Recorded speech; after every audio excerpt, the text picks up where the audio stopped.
Russia has invaded Ukraine. Vladimir Putin has declared a special military operation, saying he aims to denazify Ukraine and protect Russia. And he has all but threatened nuclear escalation against the West if it tries to interfere.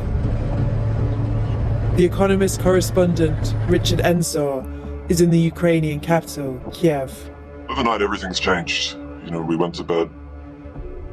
Ukraine was a country with one kind of future, and we've woken up to a completely different reality. It really is a new beginning for Ukraine, for Europe, and for the world.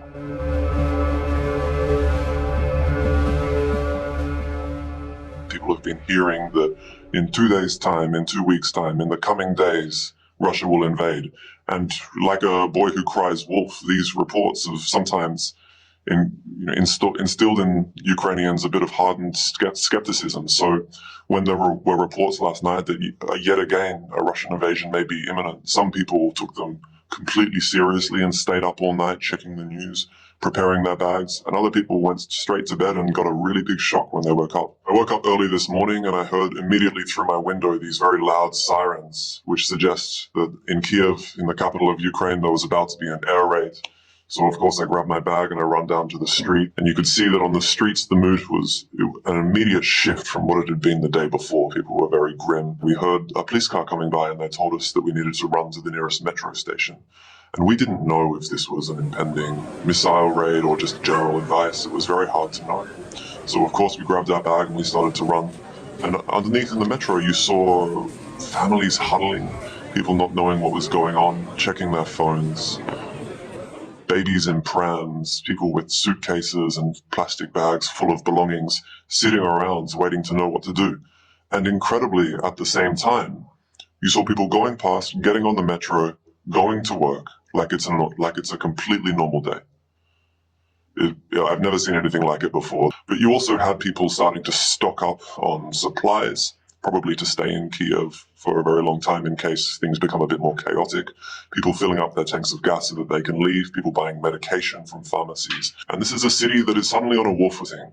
People are either running away to leave. I can tell you that I saw the road out west leaving the city towards Lviv and the Polish border. And from the very crack of dawn, that has been backed up for hours and kilometers, and it's going to be very hard for people to leave in that way. Airspace is being closed. For people who want to leave, it's very tough. But of course, a lot of people want to stay because they love Ukraine, it's their home, and they think it's worth fighting for. A lot of people are going to be picking up guns. The president has said that anyone who wants a gun to defend their country can get one. In Kyiv, a sense of order prevails right now. There are no vigilantes on the streets. There are armed service members, people from the National Guard on the streets. A lot of them are checking into military bases today to get ready for deployment. Ukraine is prepared for war because Ukraine for 8 years has been at war. It has felt to Ukrainians like they've been fighting a war for 8 years. Are they prepared for the kind of war that's about to break out on a different scale against a different kind of enemy with different kinds of motives? That's a tremendous question, and we're going to see whether they are in the days that unfold. But certainly the morale and the sense of really there being something to fight for is pervasive and very strongly felt among ordinary Ukrainians right now. The Western response is still unfolding. This is going to be something that takes several hours and days and weeks. We're probably expecting a very large package of sanctions to be announced from the West. Ukrainians want to feel like they don't have to fight this battle alone, and they want to see a very strong response from the European Union, from the United States, from the rest of the West, in terms of sanctions against this Russian regime that was already a horrible place but is now exporting chaos well beyond its borders and towards Europe. They want to receive additional help in terms of military aid. They would love that to keep flowing. And they want to feel like they live in a world where these kinds of acts perpetrated against them are not committed with impunity. They want to feel like there is a sense of justice in the world, and that Vladimir Putin and his regime is going to get what's coming to it. The sad truth of this is, if you look at where the Russian military is right now, if you look at where the Russian military is going, and you look at Ukrainian citizens and where they live and who they live next to, all of that adds up to a massive refugee crisis in Poland, in the rest of the EU, for the wider world.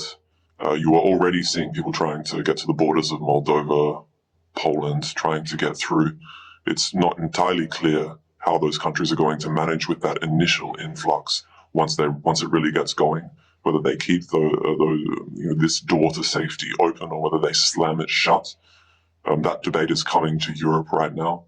Ukraine is a country that considers itself European. They have EU visa-free travel. They can hop on a plane and take a coffee in any European city they like to under normal circumstances.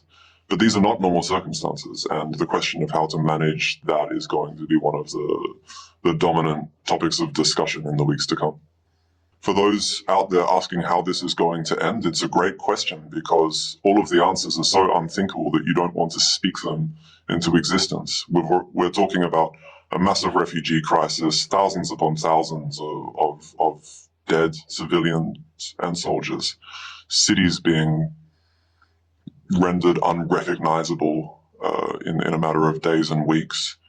If this war is not called off somehow, and if the Russian plans for regime change in Kyiv come to pass, with such a strong military force and such superior air power for that kind of war, I mean, how that ends, and with the Ukrainian willingness to fight, it adds up to a long, bloody, protracted battle with a death toll that Europe thought it would never need to see again.